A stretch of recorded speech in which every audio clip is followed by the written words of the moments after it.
Back to you're on vacation last week. I was on vacation, but I made sure to come back just in time for Money Mondays. There you go. It's commitment, folks. Absolutely. It's commitment. Did a bunch of snowboarding. Somebody had to stay Park behind City, and work, Utah. And I just couldn't trust Ben to keep the trains running, so figured 3 days, all the trains could slip for 3 days. The lights started going out, and it was going to get crazy here pretty quick. But we are back. Now we're back, man. Money Mondays, do this every Monday, 3:30 Central. Sometimes 3:34. Yeah. Because Ben's running to Starbucks late. We talk about a lot of different topics. Yeah. And you guys are welcome to make suggestions. But this week we are talking about what, Ben? Direct ownership or owning your own deals versus syndicating deals. Absolutely. Right? And we've both done a little bit of both, right? So we're going to kind of give some unique perspective on the pros and cons of each one, right?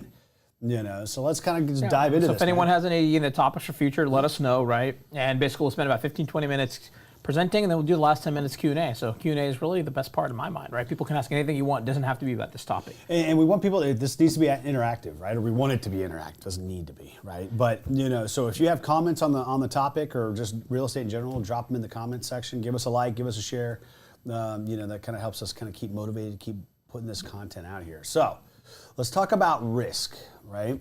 So owning your own deal versus syndicating a deal. And I'm going to give my own unique perspective because I've done more syndication than I've owned my own deals, right? And I'd say that we are de-risking a deal by syndicating them, right? Why is that, right? It's because we're leveraging other people's time, money, and experience and putting a syndication deal together versus it's all on you if things screw up on a deal that you own, right? Yeah, I mean, you can put experts in the role. The same reason we buy apartments that, have 90 units or above versus a 40 unit because, again, 40 unit, it's really hard to have a dedicated person to do that job well. Yeah. And you kind of, if you're owning your own stuff, you're kind of having to wear too many hats.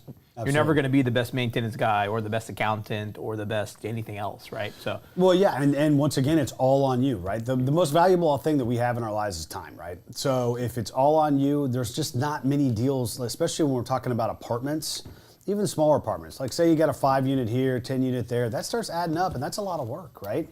Because what Ferris pointed out, right, you're not going to be able to afford to hire on somebody full-time, or maybe if you did hire them on full-time, they're probably not the greatest asset to you, right? So you got to step in and mop up a lot of their mess, right? So there's a lot of inherent risk in doing it all on your own, right? Now, don't get me wrong, we've seen people be wildly successful, so that's not don't think of it like, hey, this is just our opinion, and this is some kind of a, law that's set in stone, right? I think each person's, situation is going to be different. So that's what I'm thinking about in terms of risk, right? Returns, I would say it's probably a little bit, returns are going to be in the eye of the beholder, right? So if you're owning your own deal, maybe 6% is all right, right? Yeah, and maybe I'll speak about this one a little bit, right? It's ultimately, any real estate deal can make money, right? But with syndication, you can typically buy a bigger asset, which means you can actually play on the commercial space versus more of the non-commercial, right? Mm-hmm. Houses in a neighborhood are not valued based on income. They're just not, right? They're based on comps, right? They're based on what the other house in the neighborhood. You're never going to be able to significantly increase that price, right? You have to wait for the whole market. And I do know a guy that bought half of a neighborhood just so he could show not everybody's a hedge fund, right? But it's ultimately with syndication, you can pull together people's money, right? I mean, let's just use an example. If I had $50,000 and Ben only had $50,000 to invest, I can buy a house, he can buy a house. Yeah, maybe we can get that house at a 20% discount, we do some improvements and maybe make a few bucks, right? But if me and Ben and then we get 10 other friends to go do a house, right, invest $50,000, we got $600,000 to invest. We can go buy a $3 million asset. Yeah. Now we can play in commercial and we can actually go buy one with 30 down units like we did in Atlanta, bring those units online and significantly double, triple people's money, right? Yeah. That's the difference, is really in terms of the returns, is that you could actually pull people money together, have more of the You're right leveraging people. other people's You're money. Reducing risk in some capacities, right? Because again, you're not having to bet. You're betting more on income at the property and performance there than you are on comps. Because also just betting, the guys that do the deals that are appreciation plays, they're just making a big bet on appreciation, right? You can't force appreciation a lot of times, with the traditional houses. So yeah, but in commercial you can, right? But I mean, at the end of the day, right, the returns once again are in the eye beholder. So one guy or gal's deal might be good, 3, 4, 5%. They might love that, right? Whereas syndication, you got partners, you got LPs, you got investors. You're usually going to have to go for, I guess, the more meatier deals is kind of in my mind. right? And then once again, the returns, you're spreading risk, right? You're leveraging other people's money, like Ferris was talking about, to maybe get those bigger returns, right? Because you're able to get into bigger deals that have more of a play, right? You might have a couple extra zeros at the end, right? When you go to sell it. Yeah, and even then, also maybe one thing we kind of glossed over. There's just better debt options too, right? A lot of times. That's true, right? Yeah, actually, that helps the returns. That's great. I think that's actually something that we should point out, right? The debt is going to point out most of my comments, for the record. But let's you're too far away. I can't pat you on the back, man. All right, so. No, the debt is definitely going to be a big driver in terms of what the returns are going to be, right? Even in the big commercial space, you're seeing stuff that's sub threes in terms of interest rates, right? You're locking in long periods of IO, interest only, right? That means you're not paying principal.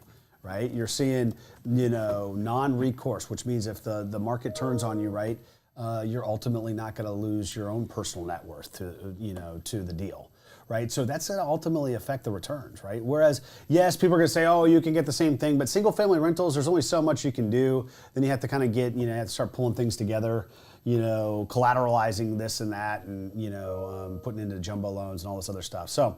Don't know enough about single family and having those portfolio deals, but I'd say in the commercial real estate space, that debt definitely helps, right? Yep. So let's talk about experience, right? I would say it's a lot easier just to go out and buy your own little deal, right? Even if it's a single family home, than it is to go out and put a big giant syndication deal together, right? The syndication, there's a lot of moving pieces, there's a lot of team members, there's a lot of things that could go wrong. There's an inherent amount of risk in what we do, right? So you have to have a little bit more experience. That doesn't mean that you have to be a pro, right? Everybody started at zero. I always tell people that, right? You always start off when you never had a deal, and some people put some very, very big faith in you to go out and make that happen, right? So you're going to need to have a little bit more education up front, probably, to put those syndication deals together.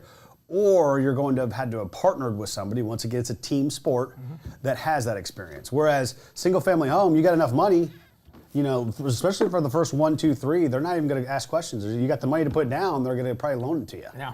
And you're able to get that loan much more difficulty than getting a residential loan. It is. It's definitely commercial is definitely a lot easier to get a loan than residential, which is crazy, right? I can get a $20 million loan easier than I can buy a $400,000 house, right? So the experience is. You don't need as much when you're starting off, but to put a big real estate syndication deal together, you're going to need some, right? Time commitment. Let's talk about this, man. You still have some single family stuff. Talk about. I remember me and you went over there the other weekend. Yeah, you got to see one of it. So me and Ben were meeting, and we went to lunch somewhere near that. I'm like, hey, I got to go stop by and pick up something. Yeah. Luckily, actually, that condo had the same tenant 3 years. Pretty much like no issues. All right, so that's a bad example. But yeah, I mean, even my problem now is I still haven't leased it. I barely have the time to lease it. So you still have work that you need to do, right? And so the time commitment now, if you are a passive investor on the syndication, is pretty much nil. Yeah, there's you're an piece of active paper, participant in the syndication is a whole other thing. It's maybe even more than owning a house, right? Because usually you're doing a big push or rehab, you're doing weekly calls, whereas you buy a house, you're not managing a team. You're managing a tenant that probably is going to, not talk to you for a while. Yeah. So, it kind of depends on what you are, but the time commitments, they're different. Now, comparing passive to passive, most people that buy a house, a rental portfolio, are not passive investors. They are essentially, what I want to call it. They are moonlighting investors, and investing is their second job, right? It's a side hustle, right? Side hustle. They're buying some rental income or buying some rental properties to get some additional income streams in, right? But typically, they're going to be, like you said, trying to lease the property out, probably doing some paint and some minor repairs, right? Going over there cleaning the carpet. You're talking to tenants when they have a problem, right? You're collecting rents. Yeah. If there is a problem, you're probably going and soliciting bids and getting maintenance guys or getting a vendor out there, right? So I always kind of equate it to if you got 10 single family homes versus say 100 unit property, that 10 single family homes is probably gonna be about equivalent to the amount of work that a 100 unit apartment complex is going to probably be as an active investor, right? And then once again, LPs, passive investors aren't doing much, right? So the time commitment just depends on how much effort you're putting in on the, buying your own deal side, right? But remember, if you're kind of in that weird gray area where you can't afford a team, it's all on you, Yep. Whereas the syndications, they're structured as a team sport, right? So let's talk about stress. right? I used to have hair. People always know this. Yeah. Right? No, I'm just joking. And it wasn't because he didn't lose because of syndication. Yeah, I haven't had hair for like 20 years. I always use that joke though because what we do is not only inherently risky, but it's also stressful. Right? It's a lot of work. Right? I mean, now we have a lot of fun doing it. We have a great team here that helps us out. But don't get me wrong. There's definitely stressful weeks.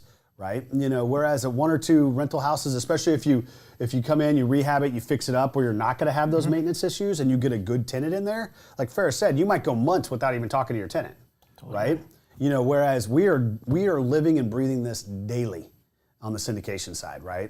Weekly calls, daily emails and phone calls and meetings, monthly reporting, the whole shebang goes into this. This is a full-time job. So, ultimately with a full-time job, right? Versus say a side hustle, full-time job is usually going to be a little bit more stressful, right? And once again, you're playing with other people's money, which we take our fiduciary commitment very, very seriously. So that's the type of stuff that keeps us up at night, right? We want to make sure that we do right by our investors, and that also adds a level of stress too. And then you tack on a couple zeros, and and sometimes it can add its own level of stress too, right? Absolutely. So, I know we touched the surface. We could probably dive a little bit deeper into that. There's a lot to look into. Maybe people have questions, let us know, right? We're in the Q&A section, so feel free to ask us anything you want to know about the topic. And by design, we wanted to really keep more of a Q&A on this because I think people have a lot of different ways that they look at it. And I wanted to caveat what we just talked about, that we're not leaning towards one or the other. Yes, we've done syndication, but we've also done our own deals. I would say that it's just where are you at in your life, right? Do you have the time to commit to it? And do you have the resources, right? What I always tell people is you're eventually going to run out of your own money, right? And that's why syndication in some ways is always a good thing, right? So you can pull people's resources, right? Right. Say you've got $500,000 in the bank, right? Yeah, maybe you can go out and buy 3, 4, 5, maybe even 10 houses, right? But at that point, you're going to run out of your own money unless you're constantly setting aside more and more money, right? And some people do, they save a lot. But to get back up to that 500K might take you a little bit longer, right? So you're going to cap out how much you can do, right? So your upside is going to be limited, right? Whereas if you have 500K and you're rolling that into, say, 10 syndication deals that are all worth $10 million a piece, that 500K can now be worth millions. Totally agree. Right? Yes. So if people have questions, go ahead and ask them, right? Money Mondays, we do this every Monday, 3:30 Central. I literally came back from my vacation yesterday just to be here with you all right? Hey. And basically we'll, like I said, do different presentations and then we'll do Q&A at the end. So if you have ideas for future topics, let us know. If you have comments, go ahead and leave them. So let's go through a few of the comments. All so right. Ronnie says, what's up, gents? What's up? Ronnie. Look like y'all both got plaid on today. Hey, I thought of that today whenever I did wear this. He copied me, all right? No, I'm definitely in the office always earlier than Ben. Trevor says hello. Hey, Trevor, what's going on, Trisha buddy? says yes. Miles says, what's up, guys? What's up? Jefferson says, happy Monday. Happy Monday. Your thoughts on ticks and 1030 wanting your deals? Yeah, I mean, I would say that's probably one of the more complicated things to do when you're doing a syndication versus owning your own deal, right? Yeah, it's more possible. Complicated, but it's not. We've never done it, but it's really not.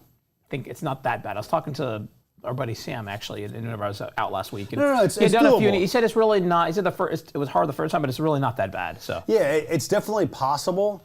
The problem becomes right now you have to get more and more people to say yes, right? Whereas if you own your own deal, you want to do a 1031, guess what? You're talking to the decision maker, right? So there's not a whole lot of people taking a vote on that thing. Yeah, so but we like them, obviously. Yeah. Amanda Larson says, hey, great to see you both. Nice to see you as well. We're going to see you in a few weeks here. Hey. Teek says, hello to both of y'all. Look forward to the conference later in the month. Absolutely. Thank you. Look forward to it. So for those who don't know, we're going to talk about it here at the end, but our conference is coming up February 27th. We got Robert Helms. 26 days to Robert Helms. We got a bunch of different speakers, different topics, different panels, and so look forward to having people on it, right? And so maybe, I guess, sorry to jump. We're just going to jump right into it, right? Then we'll go back to the comments. But if you're, if you guys are we're interested, shamelessly plugging right now, mfinvestornetwork.com. Yeah. Plug in, disrupt at checkout. And the goal is really, it's an environment for people to network. Come one, come all, no clicks, everybody's welcome. So come check it out. And really, it's an environment for people to learn from other people, go learn about investing if you're an investor, and really just get familiar with the space. So No, use the coupon code DISRUPT. And if everybody knows us, right? We're pretty laid back guys. We like networking. I think that's how we've been so successful, is that we just know a lot of people in the business, right? So we're able to partner and we literally had to put this conference on because Ben was just getting way too antsy for me lately. Like he just need him to go talk to someone. So I mean, I enjoy doing this, folks, and this is what we've talked about before, right? It's a numbers game, it's a relationship game. Yeah, we've all gone virtual with it, but that can only go so far, right? Ultimately we need to get back to business with the vaccine rolling out. I think everybody's starting to feel a little bit more comfortable, but we are going to take some precautions, right? We got the bigger room. We got this giant room at the Westin here in Houston. And we're going to have plenty of space to do the networking and see some great speakers and a lot of great panelists too. Absolutely. We got some new panelists coming and we're excited about that. So let's see. Let's keep going. So right. Miles says, I don't think there's ever going to be that many people who believe that they can own a property. The 99% is trapped inside the matrix, and we will never know who is going to be able to make the mental shift to become the owner/investor.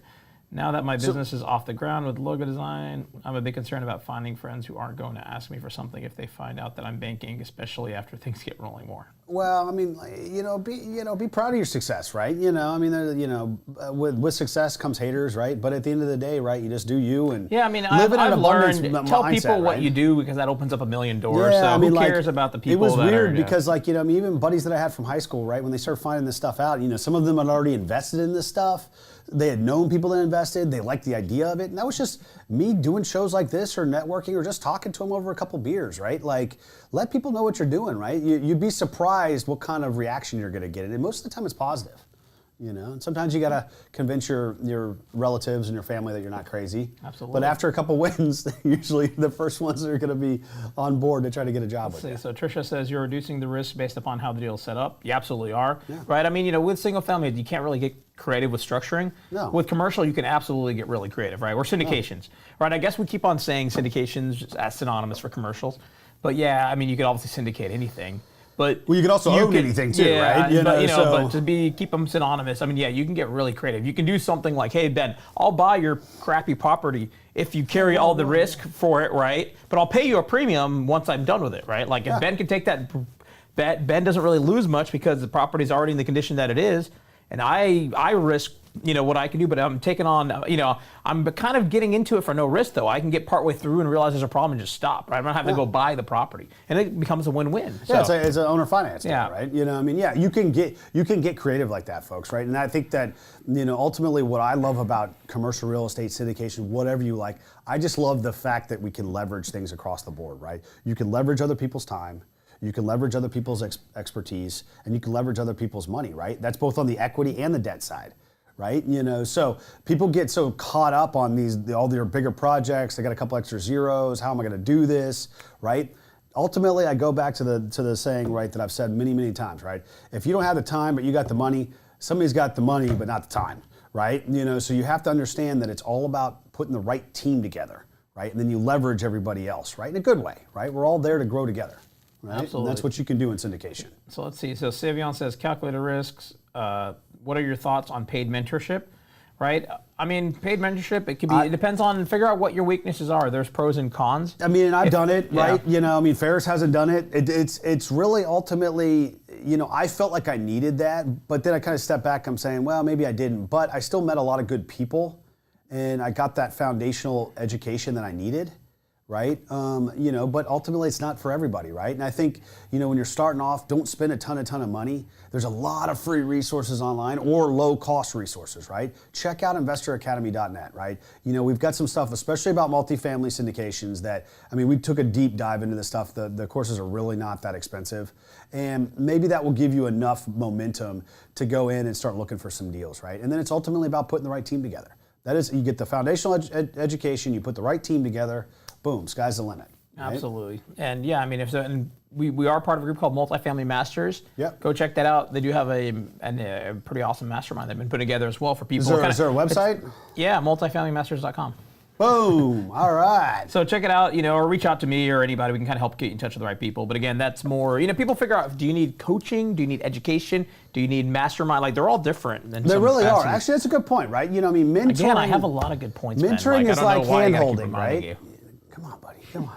Mentoring's like hand-holding, right? They are going to be there along the way, right? They're a coach, right? Whereas a mastermind, you're all collaborating together, you're sharing ideas, you're inspiring each other, you're keeping each other accountable, right? Or are you the type that can really pick up on stuff that's online, right? There's a lot of podcasts out there. There's a lot of stuff that's online that you can pick up on. There's books, right?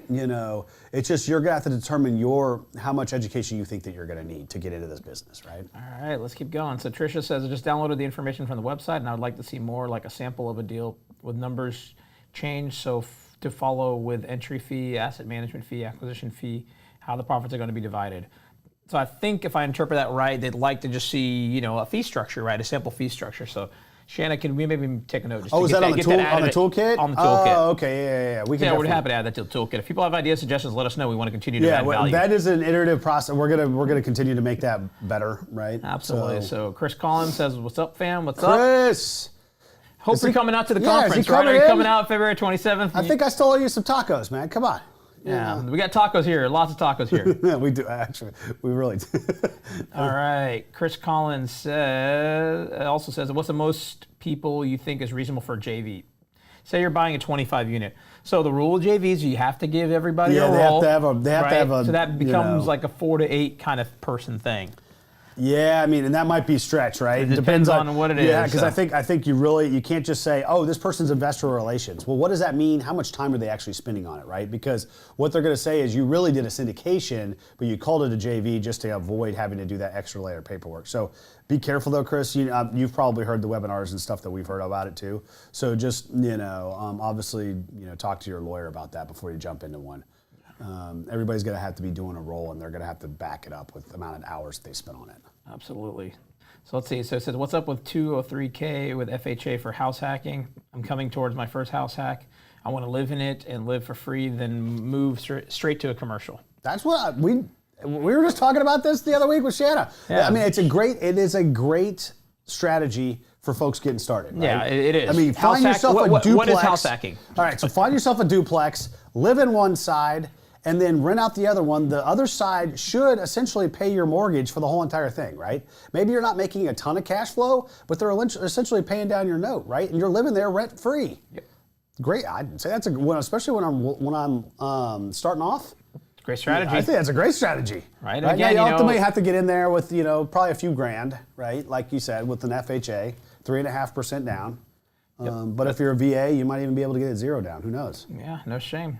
Mm-hmm. Let's see. Kevin Easter says, "What's up, guys?" Kevin. He said, "Killers, what's up, Kevin?" Dude, Hope to see you here in Houston, but if not, we're going to see you in Costa Rica in a couple months. Absolutely, Costa Rica, man. I'm surprised he hopped off a Clubhouse long enough to watch us, dude. Oh, he was watching Elon Musk. This guy's talking about monkeys and Mars and all kinds. He's on a whole other level. I thought that was hilarious. That's what Elon man. does, dude. I was listening to you say it in your voice too, man. Yeah, I love you, Kevin, man. I miss you, man.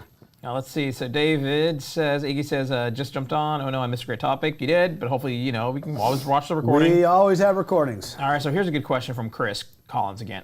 One hang up when syndicating is legal fees. What is the difference in legal fees to say a $20 million deal versus a $2 million deal? Honestly, I'm going to say the legal fees are almost the exact same, minus the blue sky filings. Yeah, so that'll get you. With a syndication, right, you do have to file in each of the states that you have the syndicator in, and those can vary, right? An investor in. Each investor in, and those can vary by state, and those prices can be from anywhere from like $50. I think to like 12,000, to 1,200, something like that. Yeah. I mean, so it could really vary. So, imagine you have a syndication where you have one investor from every state. That's the max exposure, right? I don't think you have to pay it's not per investor, you pay per state, basically, right? I'm hoping so. Anyway, I think so. But anyways, that's the difference. That's everything the wild card. The PPM is going to be the same cost. The LLC documents are the same. It's all the rest of it is about the same. Typically, folks, just so you have a barometer of where you should be, right? It's anywhere from $15,000 to $25,000 is how much it's going to be to put the PPM, the operating agreement, the subscription agreement, and the questionnaire together, right? And typically, if your lawyer also will help you negotiate and put together the PSA, you'll usually get that lumped into one flat fee. And then on top of that, you got the blue sky filing fees, right? Which is going to be another, call it 10 to 20% on top of that. Absolutely. So. Awesome. So let's keep going then. We're almost out of time. So Ronnie says y'all got to get on Clubhouse, get an iPhone. I know, man. I don't have an iPhone. They got to get on Android, man. He says, when are you getting an iPhone? I don't know. Ronnie, you going to get us one? And then Jeff Greenberg says, yes, it's per state. So yeah, it is per state. Yeah. No, I figured it was. Because they would just be killing you if they were doing it.